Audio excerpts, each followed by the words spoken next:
We are observing that in Europe and around the world, parts of civil society are being eroded. That is why we called the European Hub for Civic Engagement into action, to create better opportunities for civil society actors. We believe this can be done through tech-driven solutions supported by a European network. We wanted to have evidence that was grounded in expert knowledge and verified by professional experience, and then to have our shared ideas brought to life by creators. We started by interviewing 15 experts. The results were compiled into a guiding report determining the trends and challenges of the European civil society. One of the results we found was that spaces for civil society to act critically are shrinking. Also, the potential of civic tech tools is not yet widely known, and funding structures too often create competition rather than cooperation. As a next step, the Hub hosted a workshop in Gdansk and one in Lisbon, where civil society actors expanded upon the pressing issues and needs they encounter in their professional work. There are a lot of civic activists doing great work, and they see that technology is becoming a natural way of conducting these activities, but they have no idea how to do it.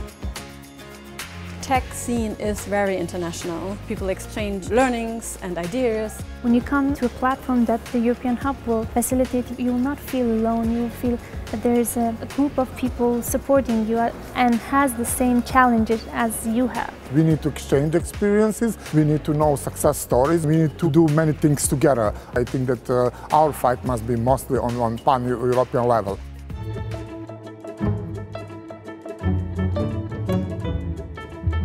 I think resource sharing is very important. How to start, how to get, the first funding, how to get started in terms of the bureaucracy, the registration. We need not only information, but a network where we can discuss our problems. Nowadays, any activism needs to be technological, otherwise it loses to the big bad guys who pay a lot of money into diverting our mindsets. I'd like to have the ability to translate the tools that we develop into other languages so that they will be accessible.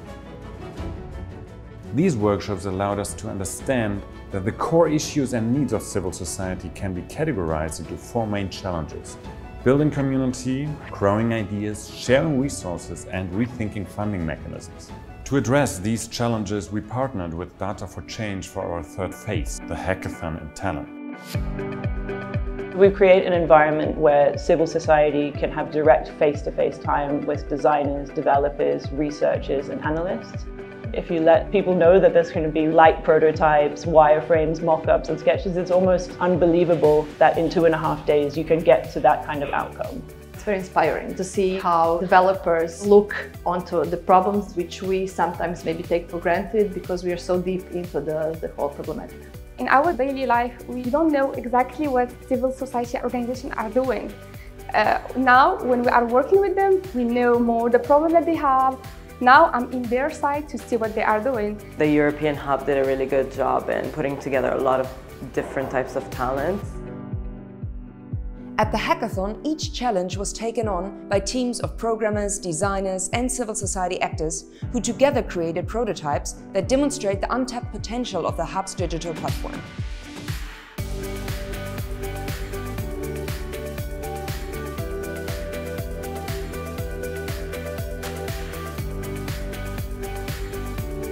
This was just our pilot phase. We are excited to see what else the Hub can accomplish through technology that works for civil society.